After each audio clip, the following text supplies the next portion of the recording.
Assalamualaikum warahmatullahi wabarakatuh. Waalaikumsalam. Oke, perkenalkan saya Nur Cahya SPDI CGP Angkatan 11 SMP Negeri Sumber Kabupaten Cirebon. Dan hari ini saya bersama Ibu Wahyuni SPD, rekan saya, dan beliau juga guru mata pelajaran Bahasa Indonesia dan rekan saya dalam supervisi akademik kali ini. Kami baru saja selesai melaksanakan observasi pembelajaran di kelas dan sekarang kita akan melaksanakan pasca observasi ya, Ibu. Jadi mohon izin Bu ya, saya akan mengajukan beberapa pertanyaan terkait dengan pembelajaran di kelas tadi. Ya. Oke. Baik Bu, bagaimana Bu perasaan Ibu setelah selesai mengajar tadi? Perasaan saya sekarang lebih plong, lebih lega karena apa yang sudah direncanakan sudah terrealisasikan ya dalam pembelajaran di kelas tadi. Oke, luar biasa. Mister. Jadi sudah terlaksana gitu ya, apa yang sudah direncanakan dengan matang Ibu. Betul. Sehingga hasilnya memuaskan. Gitu. Betul. Oke Bu, pertanyaan pertama Bu ya.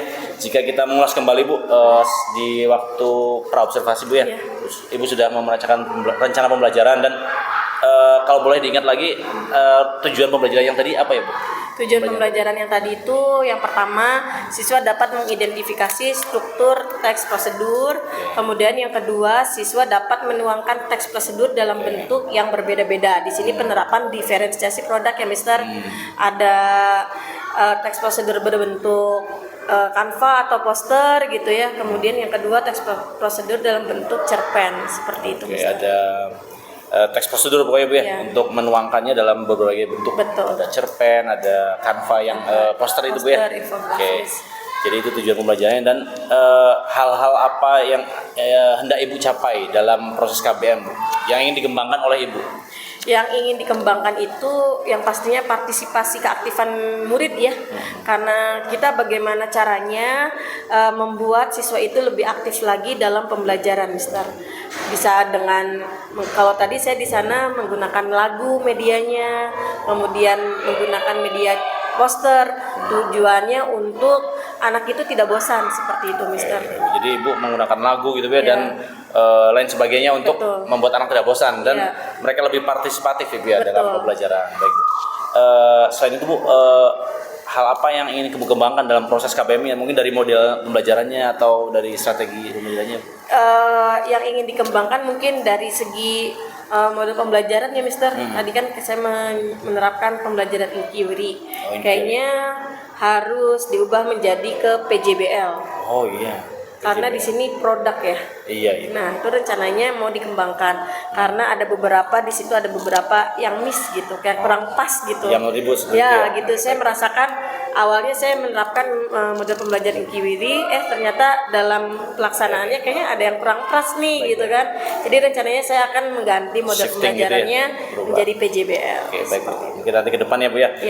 Kemudian Bu, hal-hal yang sudah baik nih menurut Bu. Tadi kan yang menurut Ibu harus dirubah. Nah, ini yang sudah baiknya tuh. Bagaimana, apa saja yang sudah Ibu capai dalam pembelajaran yang sudah baik nih terkait proses pembelajaran? Yang pertama yang sudah baik itu adanya kesepakatan kelas ya Mister. Kita itu kesepakatan kelas itu lahir dari gagasan anak-anak. Kita tampung tadi ada 7 kalau tidak salah kesepakatan kelas yang dibuat oleh anak-anak. Kemudian yang kedua media pembelajaran yang bervariasi. Kayak tadi lagu-lagu anak-anak itu sangat senang. Bu, lagi dong Bu, lagunya diputar lagi karena mengenang masa lalunya anak-anak kayak gitu. Terus yang ketiga tadi produknya berdiferensiasi. Jadi anak-anak itu nyaman fashion saya itu ada di mana seperti itu. Wow, luar biasa Bu. Jadi saya catat Bu ya, ada 3 Bu ya. Jadi kesepakatan kelas itu sudah luar biasa Bu, selesai tercapai. Kemudian ada media pembelajaran yang bervariasi dari lagu, kemudian dari medianya Bu ya, kemudian dari produk juga yang berbeda-beda yang dihasilkan siswa, itu luar biasa Bu. Jadi itu yang sudah dicapai.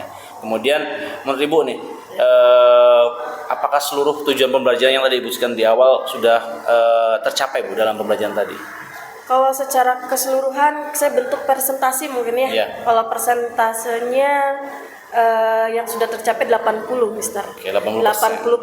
Kenapa saya katakan 80%? Karena di sini ketika berkelompok berdiskusi ternyata ada beberapa anak atau beberapa kelompok yang masih pasif di situ.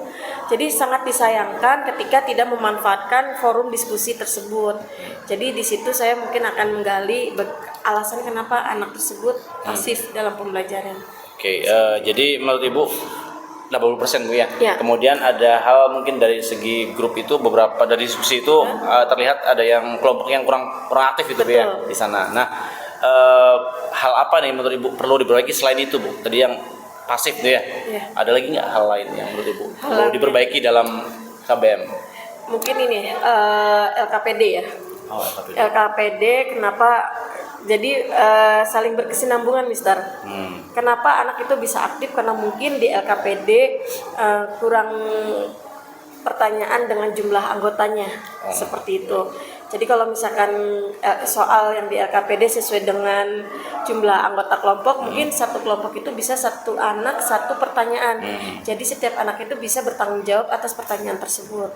Nah, jadi kalau tadi saya tangkap ada satu kelompok itu yang saling mengandalkan temannya. Jadi Nah, itu.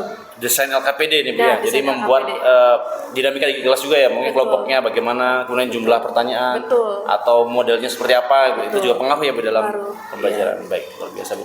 Kemudian tadi kan untuk kelompok Bu ada kelompok yang pasif, Iya. ada juga LKPD. Nah, langkah yang akan Ibu hadapi, maksudnya langkah cara strategi apa Bu untuk masalah kelompok yang pasif dan LKPD ini Bu Nah, ke depannya? Strategi. rencananya ya, Iya, rencana atau kedepannya. strategi yang akan saya rencanakan ke depannya yang pertama mungkin pembagian kelompok secara merata, Mister. Oke. Jadi secara merata di sini tidak sesuai dengan kemampuan anak. Tidak yang mendominasi kelompok yang cakap-cakap atau yang pasif-pasif. Jadi nanti kita di-combine di sini.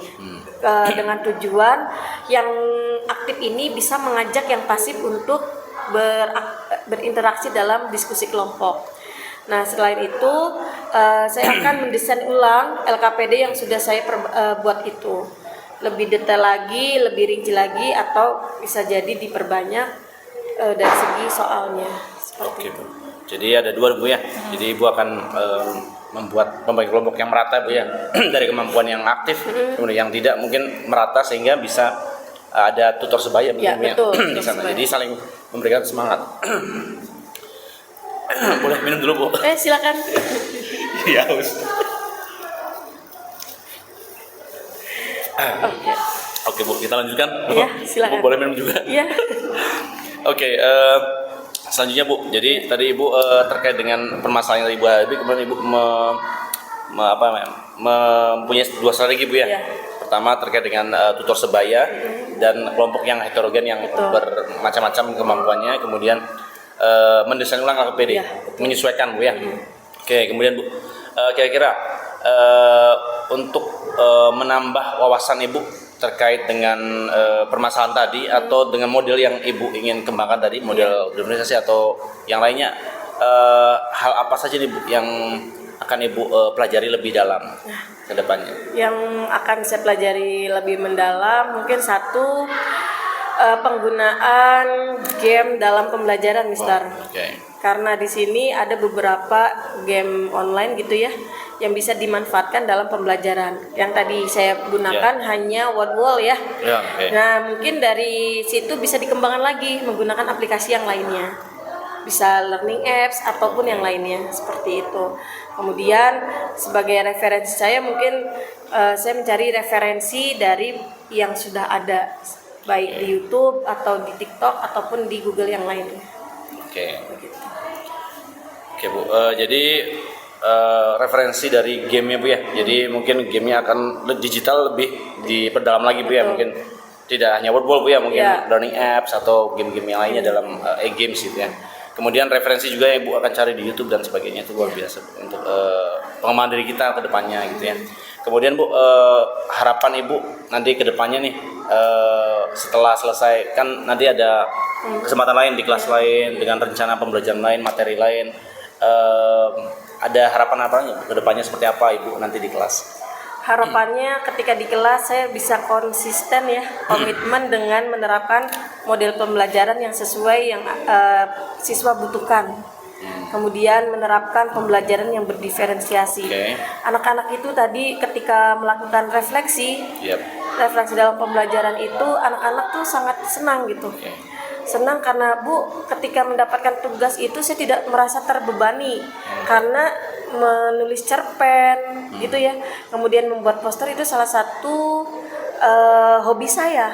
Jadi biasa. hobi anak-anak itu bisa tersalurkan dari pembelajaran yang berdiferensiasi. Seperti itu. Oke, luar biasa Bu. Jadi harapan Ibu konsisten ya Bu ya. Konsisten. Dan lebih menerapkan mungkin model-model pembelajaran Ibu ya. Seperti teknik berdiferensiasi juga Ibu akan terapkan dalam kelas, dan refleksi juga ya. Betul. Mungkin tadi refleksi siswa disampaikan bahwa apa yang mereka rasakan ke depannya, maksudnya apa yang sudah mereka pelajari dan sesuai dengan yang mereka inginkan. Iya, betul. Mereka suka cerpen dan sebagainya. Luar biasa Bu.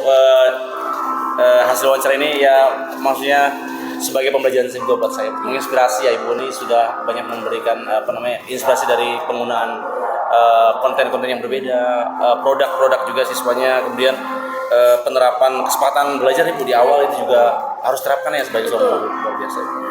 Dan referensi yang Ibu akan dapatkan selain lewat ini internet ya Bu, itu banyak sekali. Terima kasih Bu atas waktunya, dan ini sebagai pembelajaran saya juga. Terima kasih banyak atas kesempatannya. Oke, kita tutup ya Bu ya. Wassalamualaikum warahmatullahi wabarakatuh. Waalaikumsalam. Terima kasih Bu. Oke, demikianlah wawancara pasca observasi bersama rekan saya Ibu Wahyuni SPD, dan kita sudah selesai dari proses pembelajaran dari awal pra-observasi, kemudian observasi dalam kelas, dan pasca observasi. Dan kita selanjutnya akan menulis refleksi yang sudah kita persiapkan untuk refleksi apa yang harus kita refleksikan setelah melaksanakan supervisi akademik ini. Terima kasih.